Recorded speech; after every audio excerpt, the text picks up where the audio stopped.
Welcome back to Wings and Bibles. I'm Dustin, and today we'll be covering 2-1-8, Pilot Control of Airport Lighting.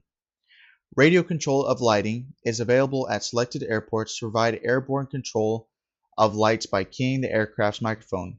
Control of lighting systems is often available at locations without specified hours for lighting and where there is no control tower or flight service station, or when the tower or flight service station is closed, location with a part-time tower or flight service station, or specified hours.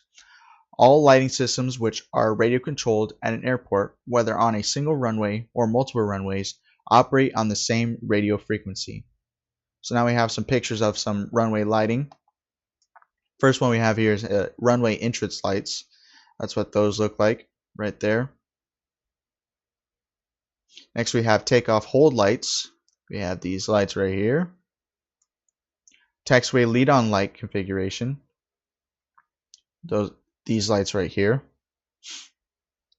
Next we have some tables that describe the capabilities of the approach lights.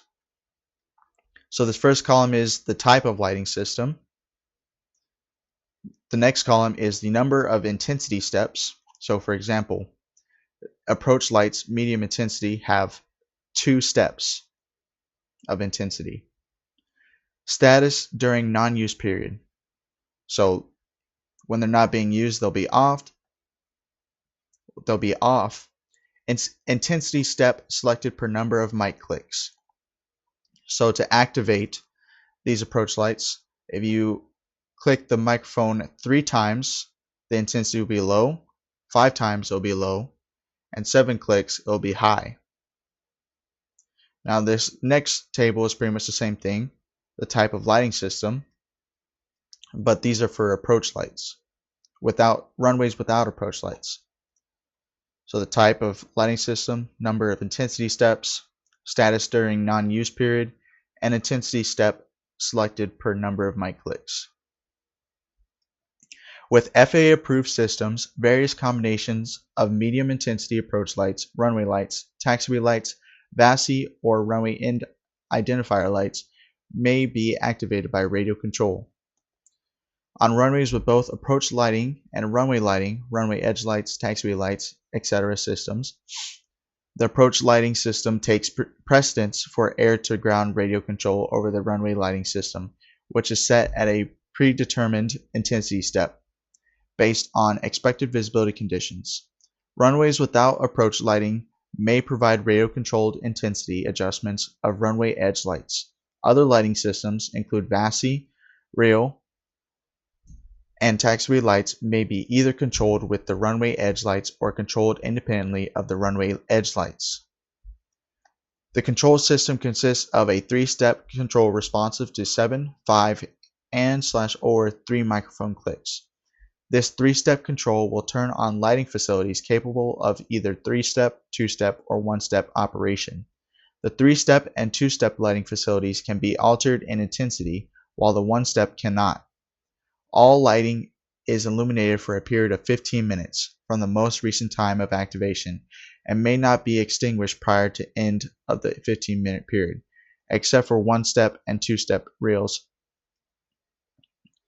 which may be turned off when desired by keying the mic 5 or 3 times respectively.